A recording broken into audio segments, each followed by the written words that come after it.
Hello and welcome back to the Real Sex Education After School. I'm Diggory Waite and I'm joined as ever by accredited sex and relationship therapist Cate Campbell. Hello, Mum.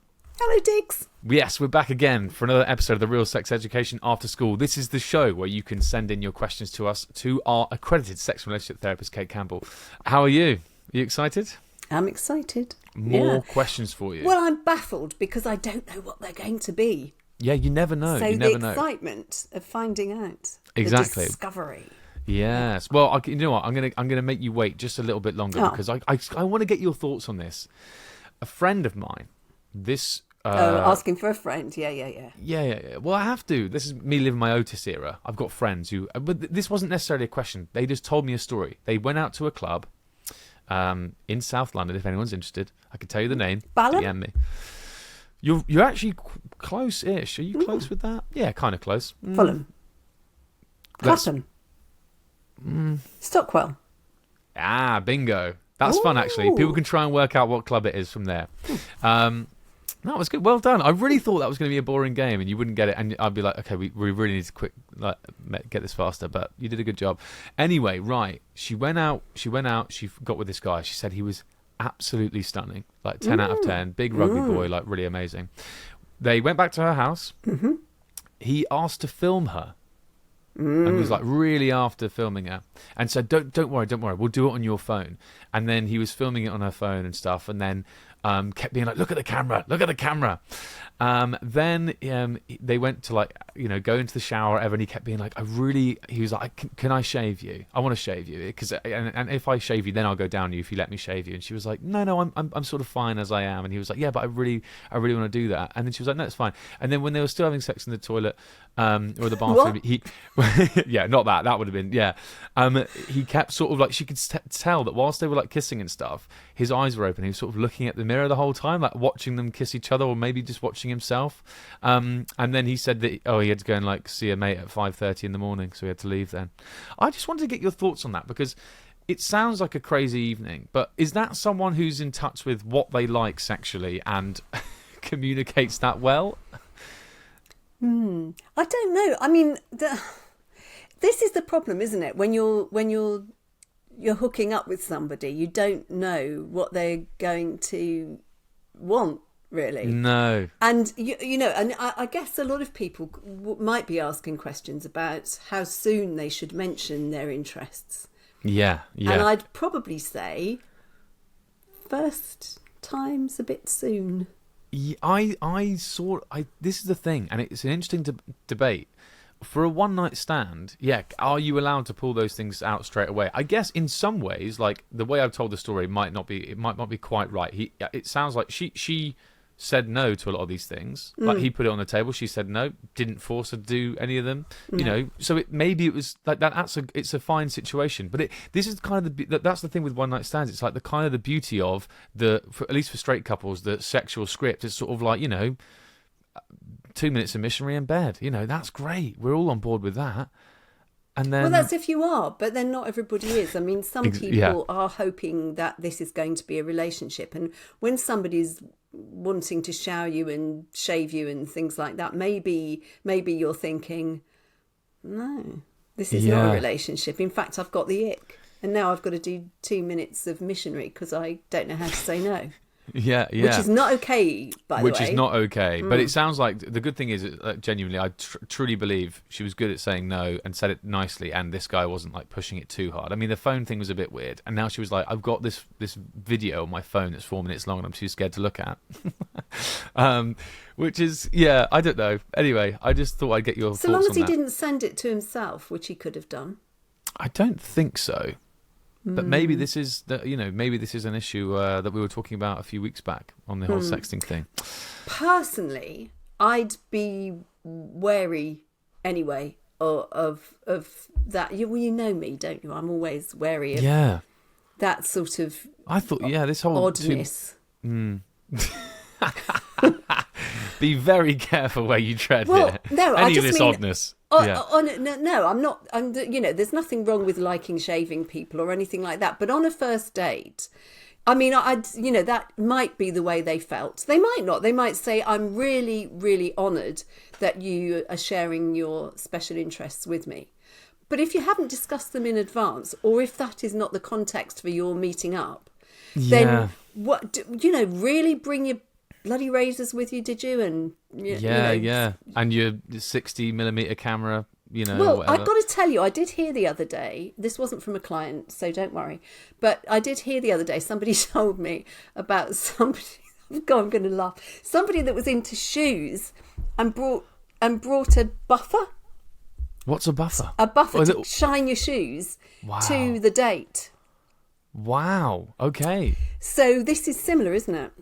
This person brought a buffer to shine the shoes so that this person could wear these shoes and then, parade around in them, and they would be really, really shiny because that was part of the attraction.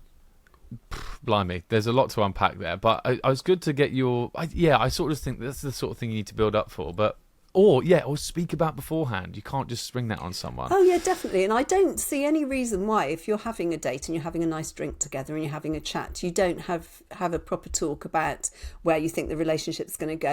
If you don't want anything serious, if you do, if your special interest is feet or socks or shaving or but that's the problem, whatever. I suppose. And someone said to me once, they were like, I've never spoken with someone about sex before having sex with them at least once, and then we'll talk about it afterwards. And that's why I almost think that, like, okay, ideally you would speak about sex before you have it with someone. That's the ideal world, and that's great. But as it's not the case with most people, you sort of think that the first sexual encounter should be kind of as standard as possible. Yeah, if you haven't spoken about it, that's what I'm saying. You shouldn't spring anything on anybody. Exactly. Because actually once you're in the middle of it and you start talking about what you want to do, you make it more difficult for them to say no. Yeah, exactly. I mean, she did really well. She did really well. Say no. Really, really, well. She well. says she said no. Yeah. Well, let's hope she did. Let's hope she did. I think she did. I'm sure she did. But yeah, so well done to you. Well done to you. Yeah, very well done. Because it's not easy. Not easy at all. It certainly isn't, exactly. Okay, so this first question is from our anonymous Google form, so you can send in a question there if you'd like by following the link in the bio of this episode, also in the bio of our social media channels. We're at the RSC Pod. It'll ask you for an email, but we won't see it. It's just so you could submit the question. I think it's Google Want It or something, so don't worry about that. Anyway, here we go. Hi guys, absolutely love the podcast. I've just to remind everyone, I would have deleted that usually, but I was saying I'll always read them verbatim now, so just so we're aware. Hi guys, absolutely love the podcast. I've been dating my boyfriend for 5 years now, and for the past 2 years we've been long distance while I'm at university. However, whenever we meet up and have oral sex, I have to image me having sex with other girls to reach my orgasm while he is performing oral sex on me. Is this a bad thing? Should I admit this to my boyfriend? Well, you know what I think about admitting your fantasies to other people. Yes, but remind people that haven't heard the episode that we talked about that on. Well, the many episodes. I would always advise against it because when you say it out loud, it ruins it for you. Quite often. I mean, some people find it really hot to share those things. Maybe you could, if you want to use the theme of having sex with girls and talk about it in general, that's fun, but I wouldn't share your special fantasy because sharing it sometimes ruins it. Once the other person gets hold of it, they change it. Yeah. But lots and lots of people, particularly when they feel a bit self-conscious, which sometimes people do with oral sex, they feel better and more able to relax and get into it if they imagine themselves being someone else, or they get into a fantasy which takes them completely away from the situation they're in. So completely away is not with a man, with women, and the sexual act that they're doing actually facilitates that. So that's nicely away from the partner, which means you can enjoy it. Open your eyes, there's your partner, we're all loved up. That was great. Yeah, exactly. So what you're saying is sort of there's nothing wrong with this. Yeah. Yeah, I have to agree. So yeah, but I mean, at the same time, is it okay to fantasize about other people whilst you're in a relationship? Well, and whilst someone's going down on you, you're fantasizing that someone else is going down on you. Yeah, because sometimes that's the only way people, when somebody's really important to you, as we're always saying, then pleasing that person is what you're wanting to do, and it feels really important.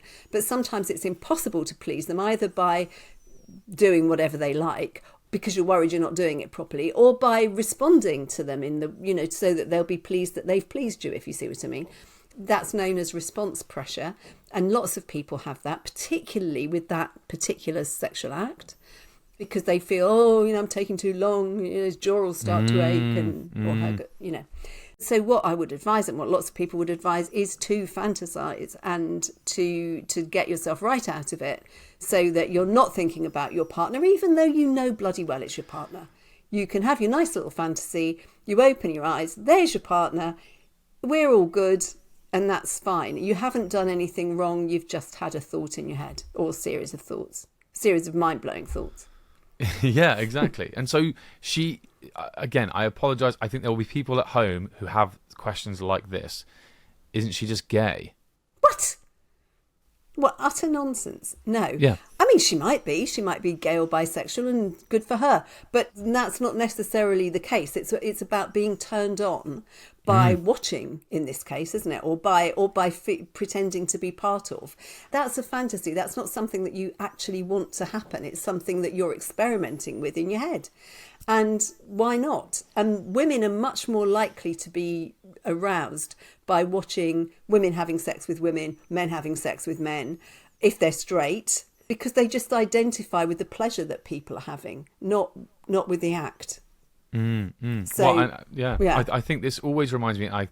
People must be sick of me talking about this on the podcast. But one of the main things that I always think about and remember is how many. I think isn't it the top category that straight women watch is lesbian porn? Oh, I'm not sure, but I wouldn't be at all surprised. No, but I know. At least, I mean, maybe I've extrapolated too much there, but I just know so many of people. I know them personally who identify as straight women, and there is one common denominator, and they're like, yeah, I watch loads of lesbian porn. So that's another thing where it's like you say, it's like a fantasy, it's an eroticism. I will once again direct people back to that amazing episode we did with Dr. Joe Court, who talks about, what you find erotic and what you find romantic. So you might be romantically straight, but erotically you might like same-sex relationships or same-sex sex, that sort of stuff. But I just thought it was good to get that out, because some people would just be like, well, this is an open shut case, she's clearly gay. And well, it clearly isn't, true. and it's really fascinating that if you're fantasizing, it's trying out something different, which is, because it's different, it's liable to be more erotic, more arousing, because it's unusual and it's not something that you would actually do. But toying with the idea is the fun bit, and it's safe, and it's completely safe. Yeah, because it's your fantasy and no one else is going to get involved, which is the final question. So she said, she was basically like, is this bad? Should I tell my boyfriend? We've said, don't tell your boyfriend. It's not bad. It's normal. And don't tell your boyfriend necessarily. Not because there's anything to be ashamed of, but because you don't want to spoil the fantasy by telling him and having, once you've said it out loud. Let's face it, most people's fantasies are so silly. And once you say them out loud, or somebody else critiques them or wants to enact them, then it's ruined. It's not your fantasy anymore. It's not your fantasy anymore. It's your reality, and they don't look at all the same, and sometimes they're not as fun.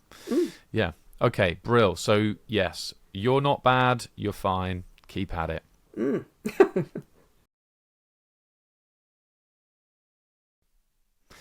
This next question is from our Instagram DMs, which you can slide into by following us on the RSE Pod. And we're at the same username on X and TikTok. Okay, here we go. Hello, I have an unusual topic to talk about that I was wondering if you were going to cover on the podcast. It's called Widow's Fire. I have experienced this after my wife died at a young age. I didn't know it had a name at the time, but I felt an intense yearning for physical intimacy.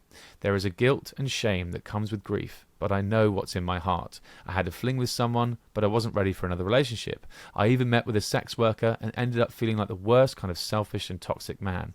I have tried to meet someone else, but mainly it's due to loneliness. I have no real desire for it. Maybe if the right person came along. In the meantime, I satisfy any serial urges by myself. I feel it's perfectly natural and healthy to do so, but I often feel the shame society puts on this. It would be great to hear your thoughts on this. Love the podcast. Oh, that's so sweet and sad, isn't it? Yeah, and I think obviously the sadness comes from you losing your wife, which is obviously so sad, and I think also the sadness is about this shame that you feel from society. Like you said, that these urges are natural and healthy, but you feel like you can't do it because of what other people will think. But I think it's natural and normal, and I think you should pursue these things, and hopefully the more you do, the more you'll come to terms with it and feel better about it. Yeah, I mean, it's sometimes it's just people wanting to be held. It isn't even necessarily sex. They just want to be in somebody's arms, which is so sweet and so understandable. I mean, there is that really strong longing. If you've had a sexual relationship with someone and they're suddenly taken away from you, why wouldn't you long to be held again? I mean, it's a big part of your life, which is probably enormously regulating, and suddenly it's gone. Why wouldn't you long for it? Totally understandable. Yeah, and nothing wrong with that. Yeah, absolutely. And that intimacy with someone. I mean, it kind of reminds me of when, you know, people break up and then one of the partners like gets on the apps and stuff straight away, and everyone's like, oh, look at them, like whatever. But I sometimes think, you know, when you're out of the relationship, you can sort of do whatever you want, and as long as you're not hurting anyone and the reasons are the right ones, then it's kind of fine. This is a bit more complex though, because the doing of the sexual stuff is probably making them feel that as if they're letting down their partner. It's probably a bit soon, you know, to be letting go of the partner. So maybe what they just want is to be held, or something a bit more gentle, and they feel they have to go through with sex when, you know, full-blown sex, when it's not actually what they want. Or it might be, you know, either way, it's fine. But maybe talking about what you would actually like and saying it's a bit soon, but I would like us to lie together naked and cuddle. That, you know, could lead to anything, but that's more the way to go, so that you can gradually get back into touch. Yeah. Wow, what a vulnerable place to be, though. I mean, but maybe it sounds cute as hell. And in fact, I think oddly, more people would be into that than you think. Do you know what I mean? If someone said that to me, if they were like, "Oh, I'd feel comfortable with you," just to be like, "I actually genuinely do just want to lie there and like cuddle with you," I'd be like, "That sounds like a good Friday." Well, I think a lot of people are doing that anyway. People who haven't been bereaved, and people who are just starting a new relationship, saying, "Yeah, I just want to take this a bit slower." There's a real trend towards that at the moment, and it's lovely because it builds up. I mean, it builds up a lot of trust and confidence in one another before you start whipping out the razors and, you know, the shoe buffs and things like that, and getting jiggy. Yeah, getting jiggy. Love that. The real jiggy education. Wonderful. I think that is that for this episode. Thank you very much, everyone, for listening. I know they come so thick and fast, these ones, and we wrap them off so quickly. So please do send us in some more ruddy questions so we have more of them to answer. We love these; they're absolutely brilliant. So yes, once again, if you'd like to send in a question to us, you can send them in via our Google form, which is in the bio of this episode, or our social media channels. We are at the RSC Pod. Make sure you're subscribed or following us wherever you get your podcasts, and we will see you next time for some more real jiggy education. Bye. Bye.